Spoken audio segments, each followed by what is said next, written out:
মহিলাদের তিনটা জায়গায় প্রধান প্রবলেম। এক, না খেয়ে থাকতে পারে, খুব ভালো, এতে ঠিক আছে, রোজা রাখতে পারে, না খেয়ে থাকতে পারে, কিন্তু তিনটা জায়গায়, একটা হলো টেনশন, ওরে আল্লাহ রে, কে কাটছে টেনশনে সেরা, কে কত বেশি, এবং এরা করে না, টেনশন এদের মাথায় আসে, নাজিল আসে না, ইবলিসে নাজিল করে, এটা ইবলিসে ওর মাথায় টেনশন দেয়। কারণ আপনি ওই বাসা থেকে বেরোলেই দেখবেন যে হ্যার মাথায় ইবলিসে এসে নানান কথা বুঝাইব।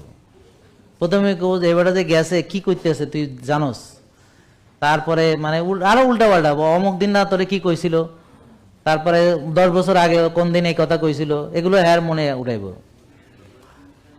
তো আর হলো টেনশন একটা জিনিস, আর একটা হলো রাত জাগা, কারণ তার কাম শেষ হয় না, বাচ্চার পড়াশোনা, খাওয়া দাওয়া, অমুক টিচার, মানে সোজা কথা হলো হ্যাঁ রাত্রে ঘুমাইবো দেরি করে, কথা হলো এইটা।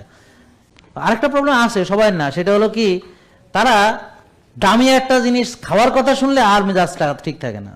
তেল যত সস্তা হবে, বাজার যত সস্তায় করা যাবে, কোনো দামি জিনিস কিনে আনলে করে যদি খাবার হয় এটা মেনে নিতে পারে না, এত টাকা দিয়ে। কিন্তু যদি ধরেন গহনা কেনার কথা কন, তাহলে দামি হলে ভালো, তাহলে এবার কম দামে কেনা যাবে না। যদি একটা মেকআপ বক্স দেন, সবার জন্য বলছি না, একটা লিপস্টিক বিদেশ থেকে এনে দিয়েছেন 12,000 টাকা, তাহলে দেখবেন খুশির সীমা নাই। কিন্তু যদি একটা তেল কিনেন, হ্যাঁ 2,000 টাকা লিটার, তাইলে মনে করেন বাসায় জায়গা নাই।